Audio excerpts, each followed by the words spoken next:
Alcatraz Federal Penitentiary, California. In October 1959, Ellsworth Bumpy Johnson was in his 7th year of a 15-year sentence at Alcatraz Federal Penitentiary, the maximum security prison on an island in San Francisco Bay that housed America's most dangerous criminals.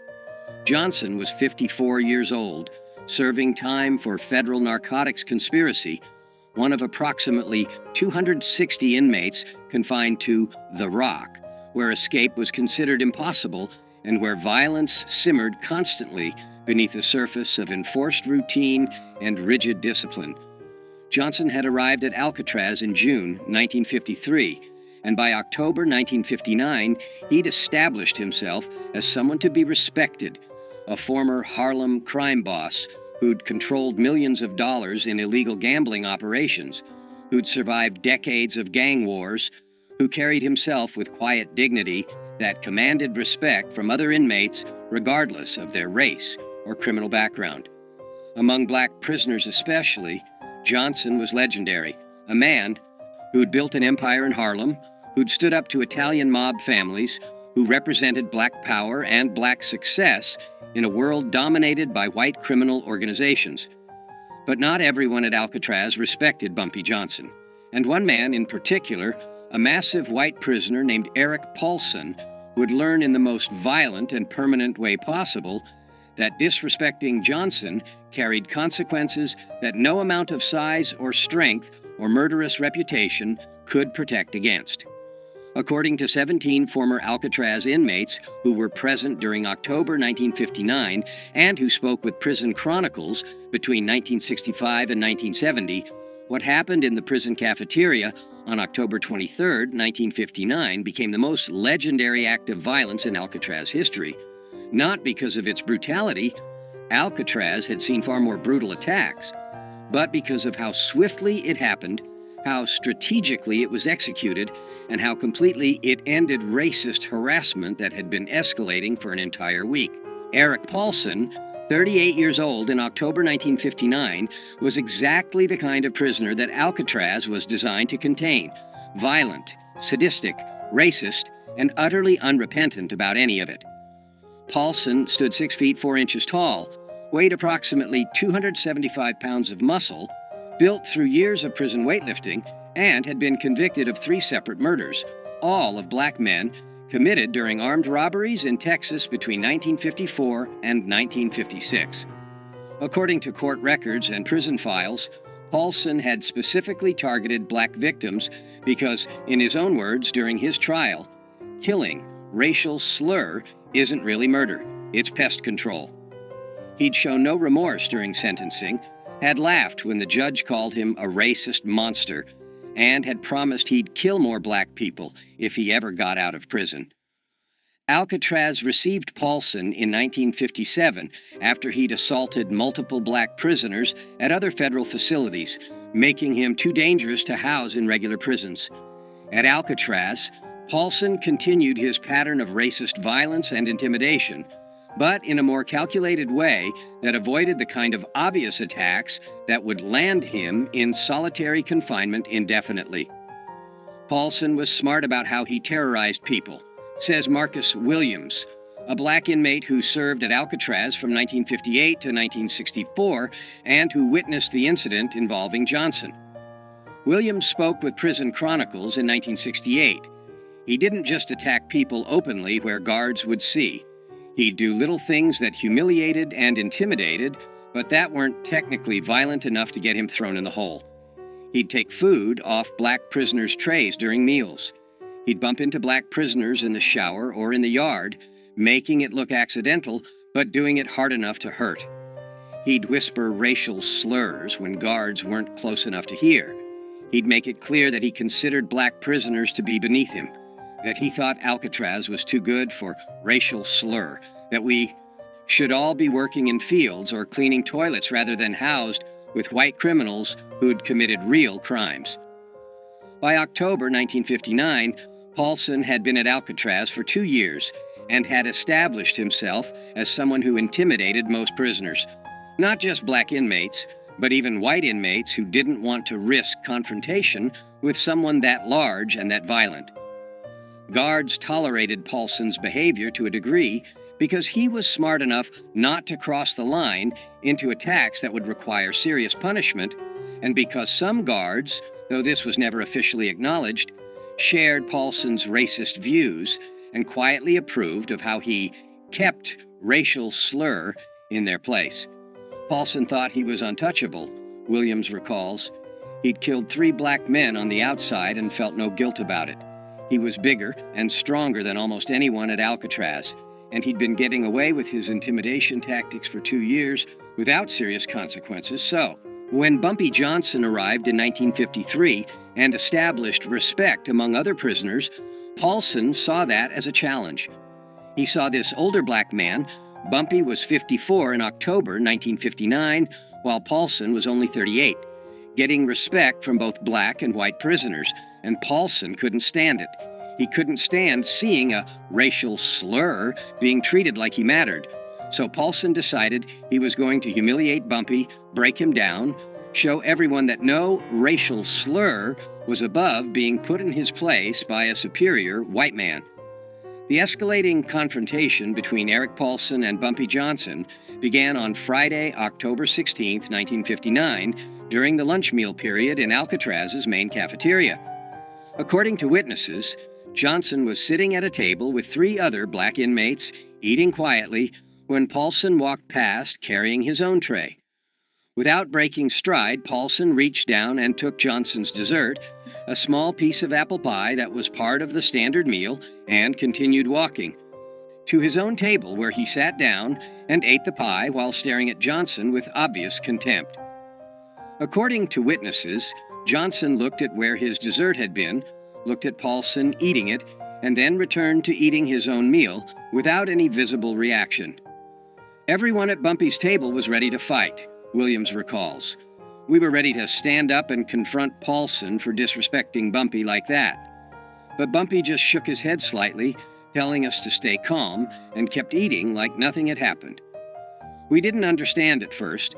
We thought maybe Bumpy was afraid of Paulson because Paulson was so big. But later we understood Bumpy was giving Paulson rope to hang himself. Bumpy was letting Paulson think he could get away with disrespect so that Paulson would keep escalating until he crossed the line where Bumpy could respond with overwhelming violence that would be justified as self-defense. The second incident occurred on Monday, October 19th in the communal shower area. Johnson was showering when Paulson entered, walked directly toward Johnson despite plenty of other shower stations being available, and shoved Johnson hard enough that Johnson slipped on the wet floor and had to catch himself against the wall to avoid falling. "That's my shower," racial slur, Paulson said loudly enough that everyone in the shower area heard clearly. "Find another one. This one's for white men only." According to witnesses, Johnson stood up slowly, water dripping from his body, and looked at Paulson for several seconds without speaking. Then Johnson simply moved to a different shower station and finished washing without saying anything or showing any anger. Again, everyone watching thought Bumpy was being weak, Williams says.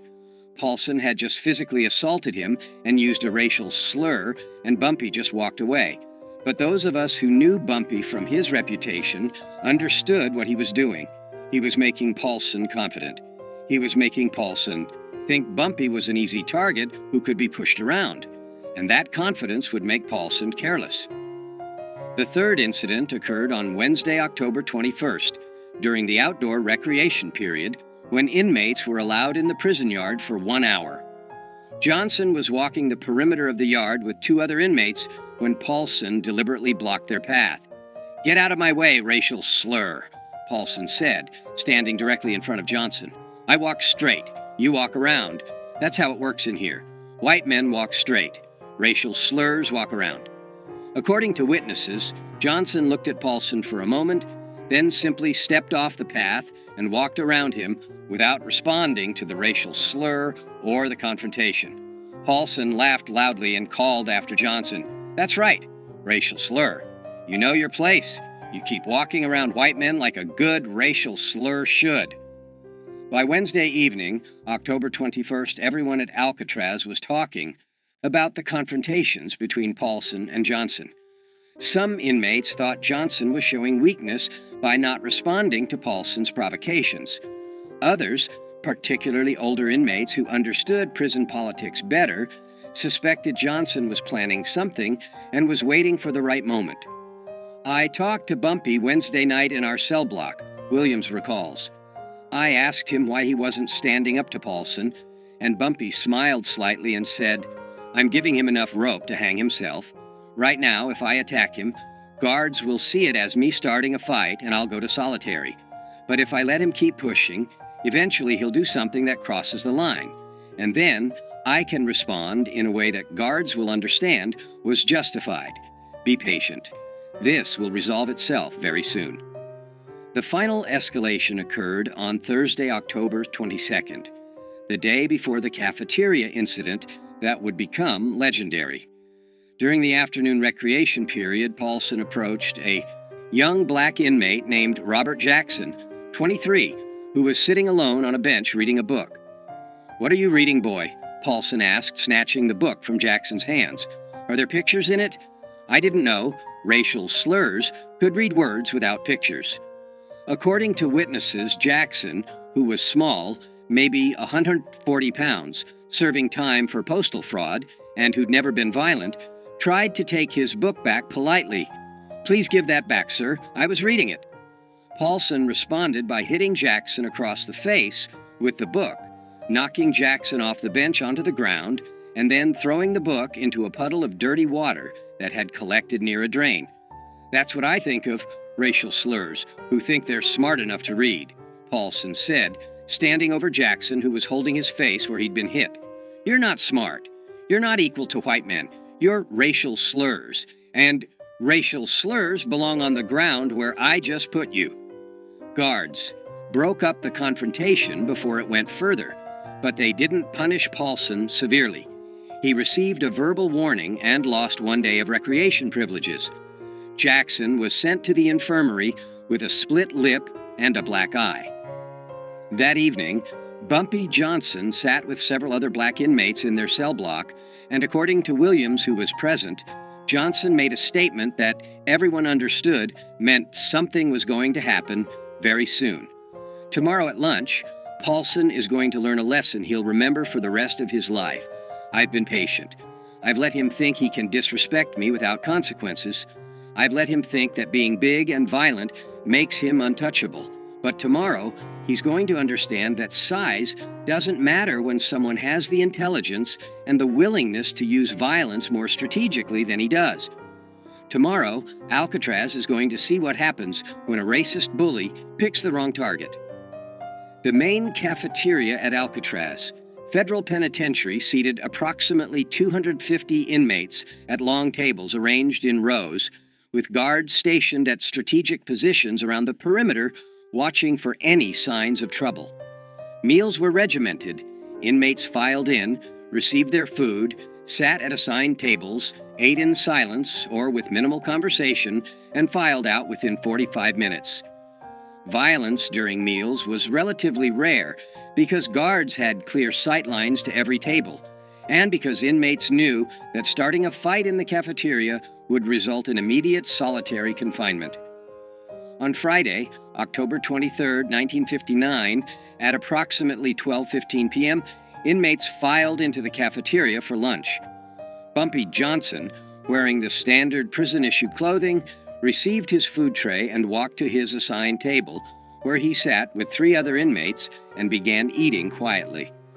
Eric Paulson entered the cafeteria 2 minutes later, received his tray, and instead of going to his own assigned table, walked directly to Johnson's table and sat down in an empty seat across from Johnson, setting his tray down with deliberate force. "Well, well," Paulson said loudly enough that nearby tables could hear. "If it isn't Harlem's racial slur king. Still eating with your racial slur friends, I see. Still thinking you're somebody important instead of just another racial slur who belongs in a cage." According to witnesses, Johnson continued eating without looking up, without acknowledging Paulson's presence or his racial slurs. This non-response seemed to anger Paulson, who wanted a reaction. "You ignoring me, boy?" Paulson said, leaning forward across the table toward Johnson. "You think you're too good to respond when a white man talks to you? Let me explain something. Racial slur. You're not too good for anything. You're a racial slur. That means you're beneath me. That means when I talk to you, you respond respectfully or you face consequences." Paulson then turned his attention to Robert Jackson. The young inmate Paulson had hit with a book the previous day, who was sitting 3 tables away. Jackson's face still showed bruising from where Paulson had struck him. "Hey, racial slur boy," Paulson shouted across the cafeteria at Jackson. "How's your face feeling today? You learn your lesson about reading books you're not smart enough to understand? Maybe I need to come over there and teach you another lesson." Jackson, according to witnesses, looked down at his food, trying to avoid Paulson's attention, clearly terrified. Some of the other black inmates at Jackson's table started to stand up, preparing to defend him if Paulson approached, but guards shouted for everyone to remain seated. And then Bumpy Johnson stood up. According to 17 witnesses who saw what happened next, the entire sequence of events lasted approximately 3 to 4 seconds. Johnson stood up from his seat at the table, and as he stood, his right hand moved to his waist, where his prison shirt was tucked, into his pants. In one smooth motion that was so fast that most witnesses didn't clearly see it happen, Johnson withdrew something from where it had been hidden against his body. A blade approximately 4 inches long that had been fashioned from a piece of metal sharpened to a razor edge. A weapon that in prison parlance was called a shank, and that experienced inmates could make from various materials and hide in ways that even thorough searches often missed. Johnson walked around the table toward where Paulson was sitting, moving quickly but not running, covering the 8 feet between them in approximately 2 seconds. Paulson saw Johnson approaching and started to stand up, his hands moving to defend himself or to attack. But Johnson was faster. Johnson's right arm moved in a horizontal slash across Paulson's face from left to right, a motion that took less than 1 second, and the shank's blade cut a deep gash across Paulson's face from his left cheekbone to his right jaw, opening a wound approximately 7 inches long that immediately began pouring blood. Paulson screamed, a sound witnesses describe as shock and pain combined, and his hands went to his face, trying to stop the blood that was now flowing down his neck and onto his prison shirt. But Johnson wasn't finished. Before guards could react, before Paulson could defend himself, before anyone could intervene, Johnson's arm moved again, this time in an upward diagonal slash from lower right to upper left, and the blade cut another deep gash across Paulson's face, this one crossing the first wound at an angle and catching Paulson's right eye, slicing through the eyelid and into the eye itself. Paulson collapsed backwards, falling over the bench he'd been sitting on, landing on the cafeteria floor in a spreading pool of his own blood, screaming continuously now, his hands covering his ruined eye, blood streaming through his fingers. The entire cafeteria erupted in chaos. Guards rushed toward the scene, blowing whistles, shouting orders for everyone to get down on the floor. Inmates scattered or dove under tables. Within 15 seconds, 5 guards had surrounded Johnson with weapons drawn, while 2 other guards went to Paulson, who was writhing on the floor, blood pooling around him from the 2 facial wounds.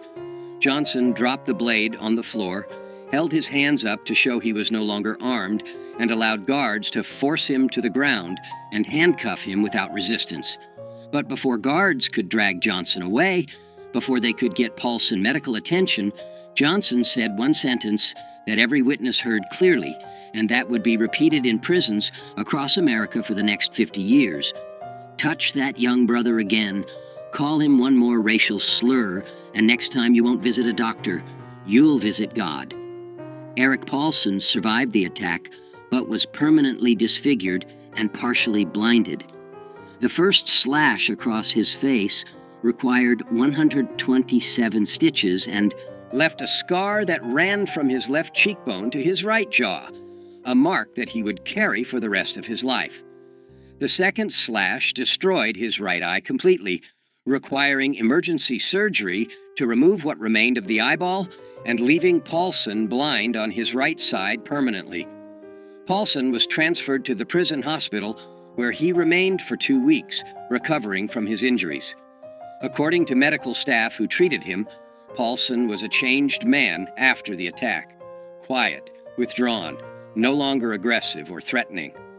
The physical damage was severe, but the psychological damage was perhaps worse. Paulson had believed himself to be untouchable because of his size and his violent reputation, and Johnson had destroyed that belief in 3 seconds. Paulson never threatened another black prisoner after that attack, says Williams. He'd learned what every bully eventually learns if they live long enough. Size and strength don't matter when someone has a weapon, and the willingness to use it without hesitation. Bumpy had shown Paulson, had shown everyone at Alcatraz, that being 275 pounds of muscle meant nothing against someone who understood violence at a deeper level, who could strike faster than you could defend, who could permanently damage you before you even realized you were in danger. Bumpy Johnson was immediately placed in solitary confinement, pending investigation. The investigation lasted 2 weeks and included interviews with dozens of witnesses. What investigators discovered was exactly what Johnson had calculated.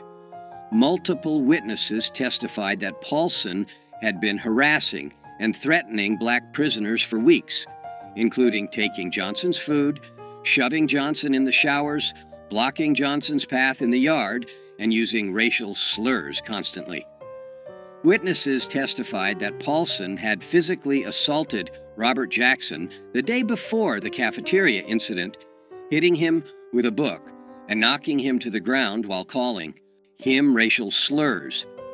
Witnesses testified that on the day of the attack, Paulson had sat at Johnson's table uninvited, had used racial slurs toward Johnson repeatedly, and had then threatened Jackson across the cafeteria. Johnson's own statement to investigators was simple and consistent. "I defended myself and another inmate from a racist prisoner who'd been threatening us for a week. I used the minimum force necessary to ensure he would stop threatening us. I had warned him. I told him after the attack that if he continued his behavior, consequences would be worse next time. I don't regret defending myself. I don't regret defending Robert Jackson. I regret that violence was necessary, but it was necessary because guards weren't protecting us from Paulson's harassment." After 2 weeks in solitary confinement, prison officials made a decision that surprised many people. Johnson would receive additional time in solitary, 30 days total, for possession of a weapon and for assault, but he would not face additional years added to his sentence because investigators concluded that Johnson had been provoked by Paulson's sustained harassment and that the attack, while excessive in its violence, was understandable given the circumstances. The prison administration didn't want to admit it publicly, Williams explains, but they knew Paulson had been terrorizing black inmates for years and that guards had done nothing to stop it. They knew Paulson had assaulted Jackson the day before. They knew Paulson was sitting at Bumpy's table using racial slurs and threatening another inmate when Bumpy attacked him. So punishing Bumpy too severely would mean admitting that the prison administration had failed to protect inmates from a known racist bully. Instead, they gave Bumpy 30 days in the hole, enough punishment to satisfy rules against weapons and violence, and then they quietly transferred Paulson to another facility when he recovered, effectively admitting that Paulson was the problem, not Bumpy. What happened in Alcatraz's cafeteria on October 23, 1959 became legendary not just at Alcatraz, but in federal prisons across America. Inmates transferred from Alcatraz to other facilities carried the story with them. Guards talked about it. Prison officials wrote about it in reports. And the story grew with each retelling until it became a legend that defined Bumpy Johnson's reputation for the rest of his time in prison and for the rest of his life. The legend emphasized several key elements: the strategic patience. Johnson had endured a week of harassment without responding, letting Paulson grow confident and careless, waiting for the moment when response would be justified. The speed and precision, 2 slashes in 3 seconds that permanently disfigured and partially blinded a man before guards could react or before the victim could defend himself. The weapon. No one knew where Johnson had hidden the blade or how he'd smuggled it into the cafeteria. That mystery added to the legend, suggesting Johnson had capabilities and resources that other inmates couldn't match. The message, touch that young brother again, and next time you'll visit God. The statement became famous in prison culture as the perfect threat, specific, clear, and absolutely believable, coming from someone who just demonstrated the willingness and ability to inflict devastating violence. The age factor. Johnson was 54 years old when he attacked Paulson, while Paulson was 38 and significantly larger physically. The fact that an older, smaller man had destroyed a younger, larger man so quickly and efficiently became part of the legend, proving that intelligence and experience were more valuable than size and strength. The legend of what Bumpy did to Paulson spread through every federal prison in America within a year, says Williams. Inmates in Atlanta and Leavenworth and Marion were talking about it. Black inmates especially saw it as justice, one of their own, standing up to a racist bully and permanently ending that bullying in a way that guards never could or would. The story became inspiration. If you're being harassed by racists, if you're being threatened by people who think they're untouchable, remember what Bumpy Johnson did at Alcatraz. Be patient, be strategic, and when the moment is right, respond with overwhelming violence that ends the threat permanently. When Johnson was released from solitary confinement, after 30 days, he returned to general population and found that his reputation had changed completely. According to Williams and other inmates, white racist prisoners who'd previously felt comfortable using racial slurs around black inmates now kept their mouths shut when Johnson was present, understanding that crossing him could result in permanent disfigurement. Young black inmates treated Johnson with reverence, seeing him as someone who defended one of them against a racist bully when no one else would. Even guards showed more respect, understanding that Johnson wasn't just another inmate, but someone who could and would use strategic violence when necessary to protect himself and others. After the Paulson incident, nobody messed with Bumpy Johnson at Alcatraz, Williams says. Nobody took his food. Nobody pushed him in the showers. Nobody used racial slurs around him. The word had spread. Bumpy Johnson might be 54 years old, might look like an aging criminal who's past his prime, but he's more dangerous than men half his age because he's smarter, more patient, and willing to use violence with surgical precision when he needs to. That reputation protected Bumpy for his remaining 4 years at Alcatraz until his release in 1963. And it protected every black inmate at Alcatraz because racists understood that if they targeted black inmates, they might face retaliation from Bumpy, and nobody wanted that. Robert Jackson, the 23-year-old inmate Paulson had been threatening when Johnson attacked, served the remainder of his sentence at Alcatraz and was released in 1962. According to Jackson's later accounts to friends and family, the cafeteria incident changed his life by teaching him about courage, justice, and standing up to bullies. Mr. Johnson saved me that day, Jackson told his family after his release, according to accounts shared with Prison Chronicles. Paulson had been terrorizing me for weeks. I'm small, I'm not violent, I couldn't defend myself against someone that big. I thought I'd have to endure his abuse for my entire sentence. And then Mr. Johnson, who barely knew me, who had no obligation to help me, stood up and permanently ended the threat in 3 seconds. He risked additional prison time to defend me. He used violence on my behalf when I couldn't use it myself. That taught me that there are people in this world who'll stand up for you when you can't stand up for yourself, and that justice sometimes requires violence when peaceful means fail. Jackson never saw Johnson again after their respective releases from Alcatraz, but Jackson kept a newspaper clipping about Johnson's 1968 death, and at Jackson's own funeral in 1997, his family found the clipping in Jackson's wallet along with a handwritten note. "He saved me when no one else would. He showed me what courage looks like. RJ, 1962. Eric Paulson was transferred from Alcatraz to USP Leavenworth in Kansas in December 1959, 2 months after the cafeteria attack. According to prison records and accounts from inmates who served with Paulson at Leavenworth, Paulson was a changed man after his encounter with Johnson, physically disfigured with a massive facial scar and blind in one eye, but also psychologically broken by the realization that his size and violence hadn't protected him. Paulson served the remainder of his sentence at Leavenworth and was released in 1971.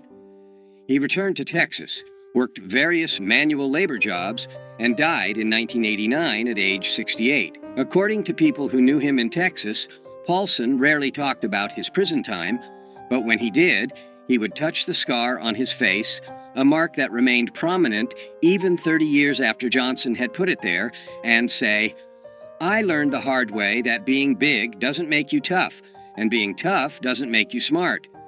I thought I was the most dangerous man at Alcatraz.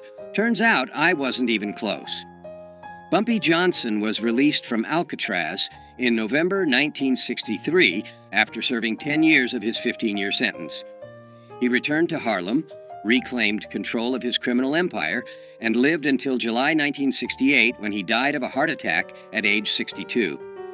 But the story of what Johnson did to Eric Paulson in the Alcatraz cafeteria on October 23, 1959, outlived Johnson by decades.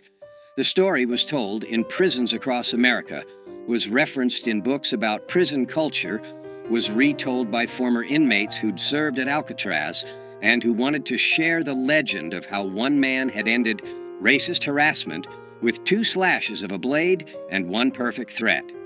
That cafeteria attack defined Bumpy Johnson's reputation in ways that nothing else he did could match, says Marcus Williams, who remained friends with Johnson after both men were released from Alcatraz. Everyone knew Bumpy had been a successful criminal in Harlem. Everyone knew he'd survived gang wars and built an empire. But the Alcatraz incident showed something deeper. It showed that even at 54 years old, even after years in prison, Bumpy was still the most dangerous person in any room because he combined intelligence with absolute willingness to use strategic violence. That combination, patience, intelligence, and overwhelming violence applied at exactly the right moment, that's what made Bumpy legendary. Not the violence itself, but the strategic brilliance of how and when he used it. The phrase, "Next time you'll visit God," Johnson's threat to Paulson after the attack, became one of the most quoted lines in prison culture, used by inmates across America as a way to warn potential enemies that escalation beyond a certain point would result in death rather than just injury. And the legend of the attack itself, 2 cuts across the face in 3 seconds, blood everywhere, a racist bully permanently disfigured and blinded, became a cautionary tale about what happens when bullies pick the wrong target, when racists assume that their size or their violence makes them untouchable, when prisoners forget that the quietest, oldest inmate might be the most dangerous person in the entire facility. That was October 23, 1959. That was the day Eric Paulson learned that Bumpy Johnson, at 54 years old, decades past his physical prime, was still capable of violence that would make a 275-pound triple murderer scream in terror. That was the slice that became legend, the attack that showed every prisoner in America that age doesn't diminish danger when intelligence and strategic thinking guide the violence.